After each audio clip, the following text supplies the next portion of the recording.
It's daybreak on the Wise News, and it's time for the press preview. First, a look at what's on the front pages. As they arrive, we take a look at this day newspaper. The first headline in this day newspaper this morning: Buhari meets 23 freed Kaduna train victims, charges service chiefs to replicate success. And Dangote cement closure: man berates Kogi government, says action illegitimate and anti-business.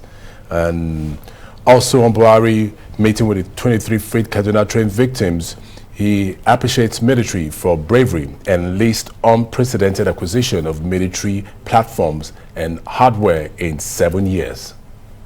Let's take a look at the Punch newspaper. It's leading with PDP crisis. Aggrieved governors report Atiku to BOT list peace conditions.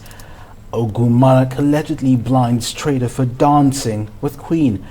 Excitement as Tinubu returns from the UK, prepares for campaign. And those are pictures there from that return. And the federal government reviews rail security. Buhari meets freed hostages. That report is on page 16. And from the Punch, let's go to the Nation newspaper this morning. Headlines in the Nation newspaper: Buhari to military, replicate not is fit nationwide. And 2023 budget, reps OK 8.437 trillion naira new borrowing plan. And also Lai Mohammed, PDP clash over corruption claim. And more headlines in the Nation newspaper this morning: I am happy to be back, says Tinubu. The Daily Sun. DHQ reveals how train attack victims regain freedom, as President Buhari charges service chiefs to do more. Nigerians going through hell over economic hardship. That's according to the Christian Association of Nigeria. And Obajana Kogi moves to recover cement company from Dangote. Ohaneze to mobilize Igbo for 2023 census. And let's take a look at the foreign scene in some papers now. The foreign papers: The Times. Gas import threat puts UK at risk of blackout. And France again, Truss renews bond with Macron. That's the Times newspaper. The Financial Times. The Bank of England says UK was on brink of crisis after market turmoil. And the US weighs oil export ban to counter OPEC plus cuts as Saudi relations strain. And in The Independent, nursery children killed in Thai massacre.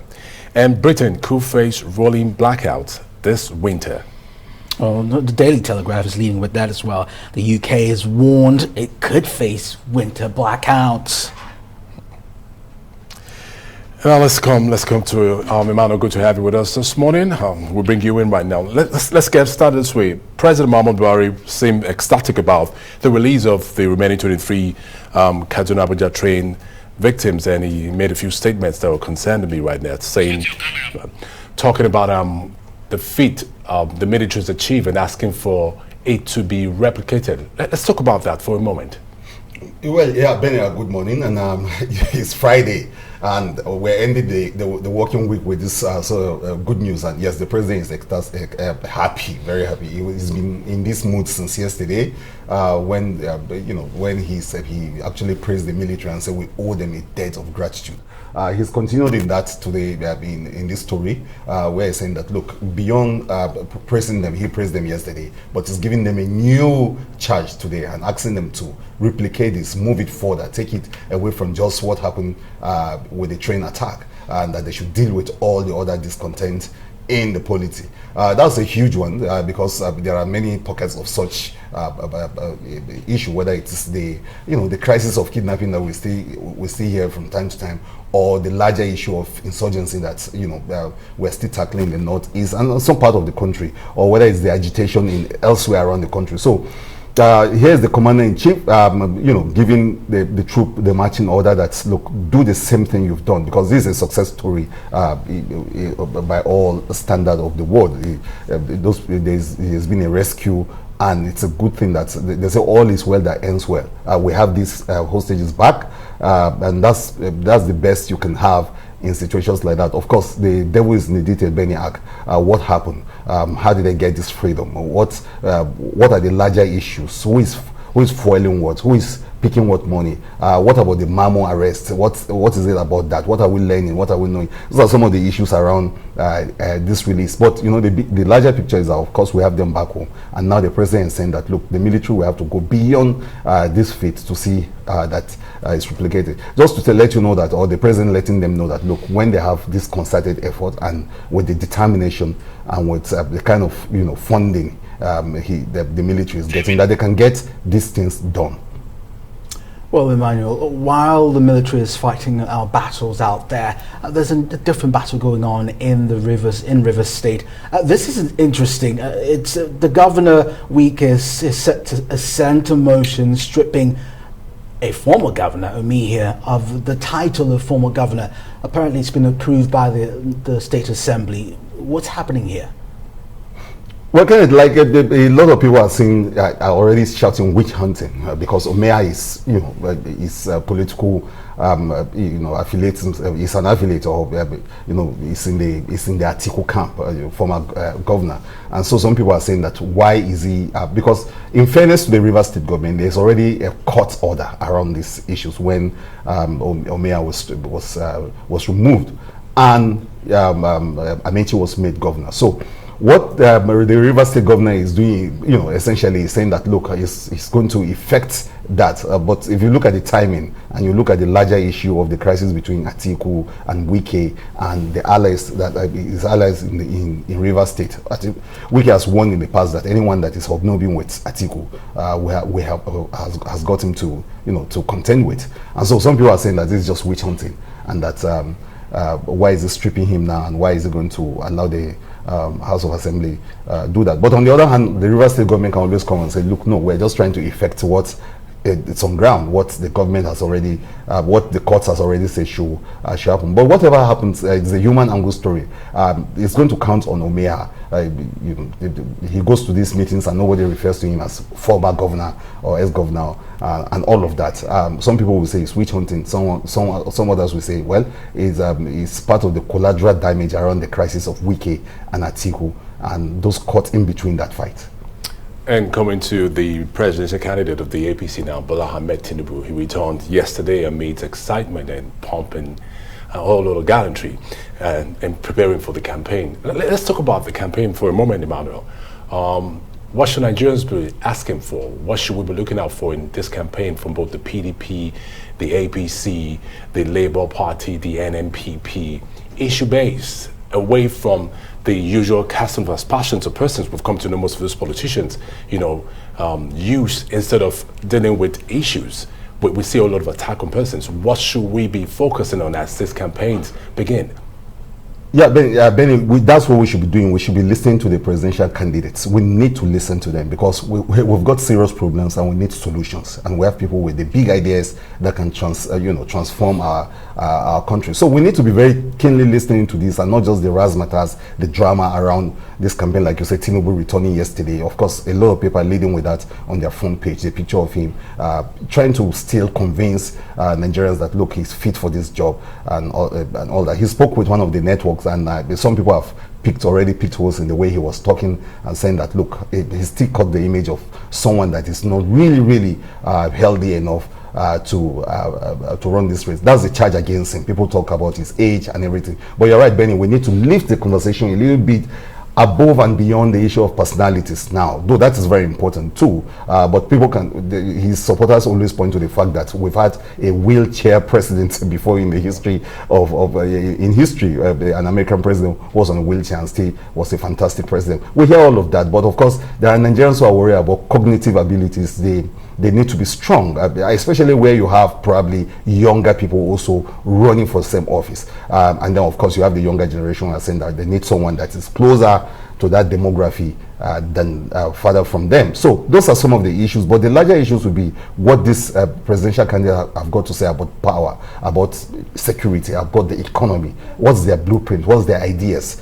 We need to fact check on that. We need to tax them further in various interviews to know what their ideas are and how they plan to shift us from where we are today to somewhere else. I think that should be Benny, like you say, should be the major focus. Of course, these other issues are very important: who they are, their personality, their records. Those things are very important. But most importantly, we need to actually interrogate their ideas and what they think about. Their blueprint and all of that. Some of them are already talking about such things, what they want to do and how they want to do it. It's very important that we stay on those messages.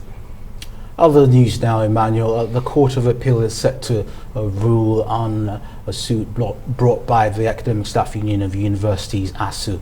And but the Minister of Labour and Employment, Dr. Chris Ngige, has been criticising the former INEC chief, Professor Atahiru Jega, is accusing him of bias.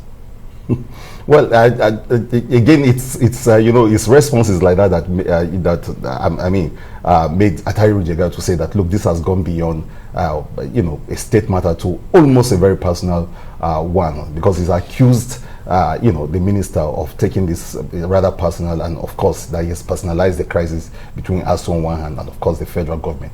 And now the courts are even suggesting that, look, this is beyond litigation, that they should find a way of settling this outside the court. So it's going to be it's an interesting back and forth, and in the midst of it all are those courts in the middle of all of that, the student themselves, and then of course education itself. In an election cycle or in an election season, this is not what you think the ruling government should be going into elections with, but of course here it is. And so there's enough blame to go around, but it seems everybody is really, really worried about, first, the style of the minister, and of course the commitment of the federal government at resolving this crisis. And that's the crisis that we're faced with right now. It's red meat to the opposition, who always say that, look, these politicians are not thinking of the next generation, they're just concerned about the next election. Now, let me bring in a very interesting topic here in one of the foreign papers. That's the Times newspaper. Gas import threats put UK at risk of blackouts. Let's begin to talk about, the exploring of alternate source of power in Nigeria. I mean, where can you say things are currently, and what do we need to do more?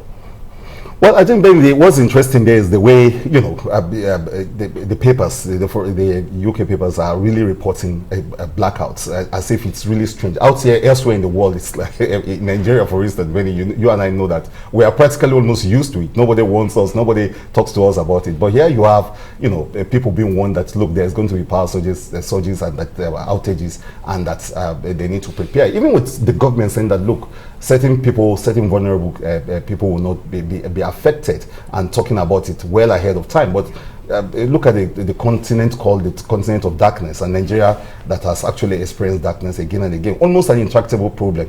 So yes, Benny, yes, we need to go around and see how we can deal with the problem of power. It's almost embarrassing. In fact, some African countries are even getting it right. Nigeria seems to still be struggling with the crisis of light here and there.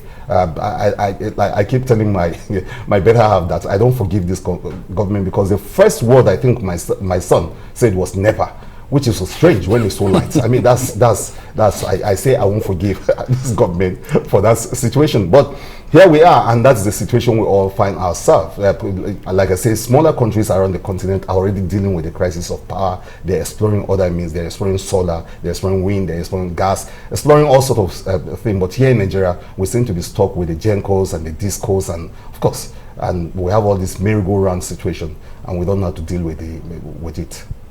In the last 60 seconds, Emmanuel, we speak still on the topic of crisis. There's been flooding in most parts of Kogi State, and the governor's been tweeting about it. We hear that at least 2 people have died. Is there a way we can work around this issue of flooding? I mean, it happens every other year. Yes, and in fact, an embarrassing dimension of it is that now it's like the leadership newspaper is reporting that almost as if the north and the south are divided, practically divided. I mean, the division that you thought were happening politically has been done by a flood. The north can get to the south, and the south can get to the north. So, but it's a serious problem, and now we're even having fuel crisis in the nation capital because of that. So you're right. We must be thinking of newer ways and global practices around the issue of control of flooding flooding. Of course, it's natural disaster, but again, all over the world, people are thinking around how to deal with issues of national, emergencies such as this. So we need to actually think of how to deal with it. We don't have to wait until we are cut off like we are currently with the Lokoja Kogi crisis. We need to start thinking, because more floods will come in the future. So we need to start thinking of modern techniques and better ways of dealing with the crisis of natural disasters. Thank you, Mama Bello. And that's the press preview for this morning. Let's share your view on all the burning issues. Follow us on Twitter at Arise TV. You can also join today's conversation using the hashtag Arise Daybreak.